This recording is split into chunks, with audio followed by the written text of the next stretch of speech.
In 1994, 1 week of Christmas vacation snowed itself into 2. It was almost the best Christmas present a kid could ask for. I say almost because my neighbor John unwrapped the secret of Mana that Christmas. Today we call it Mana, a 3-player action RPG. For 2 snowed-in weeks, John, Laura, and I called it perfection. We lived in a rural subdivision a half-mile U carved from soy and corn. My house at the bottom with John and Laura's on opposing legs. The walk between houses took minutes at most.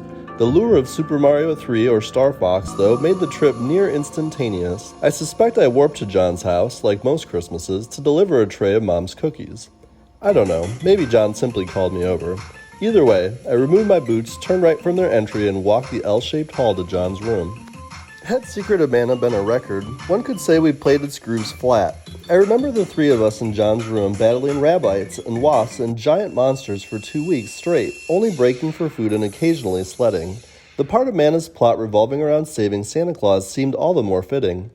A weekend thaw eventually melted our perpetual holiday, and the 3 of us sat on a bright Sunday afternoon at last, watching the Mana Beast dissolve into pixels before our might. The feeling was equal parts satisfaction and regret. After weeks of work, we had saved the world, but it was over. Our saving the world had irrevocably changed it. At 12, we saw the looming edge of our friendship. Different schools, new circles, we drifted apart. It happens, it's growing up. Every time I sit down with a game, I'm searching for Mana. I want to be swallowed body and soul.